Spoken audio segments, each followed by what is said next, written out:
Greetings and welcome. My name is Peter, and in this tutorial I'm just going to give you a very brief overview of the Fusing platform workspace, which is this page here.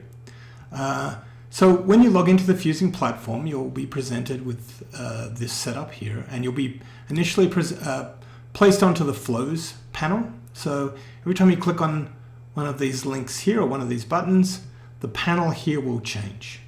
So currently we're on the Flows panel. We can look at connectors, which are connections we've made, storage, which are storage, key value storages that we've created, that we have a community, some documentation. So let's go back up to here.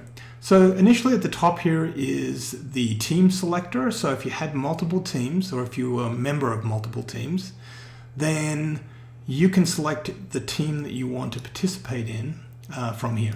Now I only have one team, so I'm going to obviously just continue with that.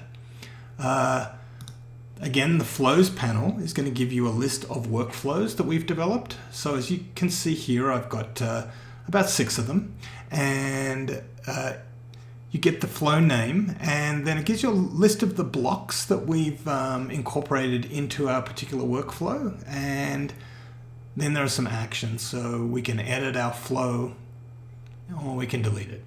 And so if we edit a workflow, we'll be presented with the workflow editor panel, and then we'll be able to make all the adjustments we want to a particular workflow, and we can test it, we can save it, we can deploy it, we can change our settings, so the runtime settings for the environment that we'll be running in.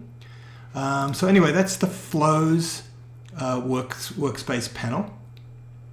Next is the connectors workspace panel, and connectors are authorizations to that we grant to third parties so that we can access these services and perform actions on your behalf. So for example, I've got a connector here called Gmail, so that would be an OAuth 2 authorization using Google's OAuth 2 to give me access to Gmail in this case, and you can just hover over these. This is the text-to-speech platform in Google Cloud. We've got OpenAI, so we can use ChatGPT, Google Sheets, Slack, and Twilio listed here. So these are the authorizations, or the things that authorize us to do various things. Now you'll notice we can't create them here. We can delete them. But they're actually created once we're setting up workflows. Next we have storage. So these are key value stores that we can create by just clicking on the new storage button here.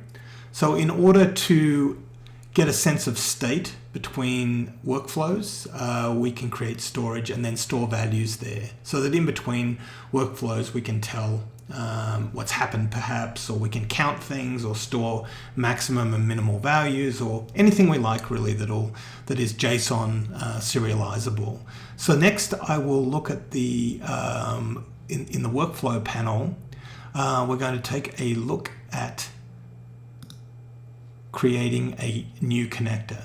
So if I was to add a block, let's just say we wanted to, well, we can do it here. We can just add in the configuration.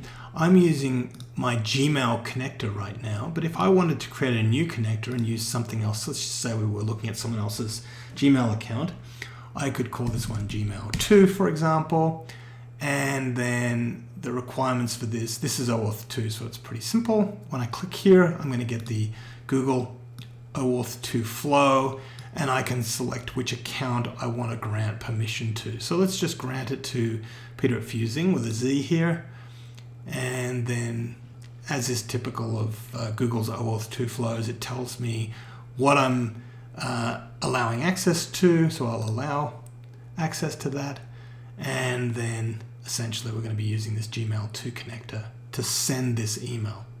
Now let's put this back to Gmail, and we'll exit. We'll resave this, and I will exit back to my flows and my connectors. Now you'll see I have a Gmail and a Gmail 2. So these could be authorizations from different Gmail accounts, for example, but you can have multiple authorizations. But bear in mind, if you're using Gmail in a number of workflows, you only really need one authorization unless you want to send from different email addresses. So let's go ahead and delete that. Okay, so I think we've covered the top 3 items here. We also have our documentation, which is probably how you got to be viewing this video. But in our documentation section, then obviously we've got our tutorial, things like settings, and we'll be fleshing this out with a bunch of additional content in the coming months. And that'll be a continuous work in progress. We also have a community, vibrant community, so you can, we make our announcements here, you can ask for assistance, you can request new connectors and new features and all kinds of things here. So that's basically a way you can interact with us, so it's one of the channels. Then you can upgrade your plan if you need to. There are settings for your account and then help and support. So that in essence completes our tour of the workspace, and I hope you've enjoyed this introductory tutorial to the Fusing iPaaS platform, and wish you a wonderful day. Thank you for listening. Take care.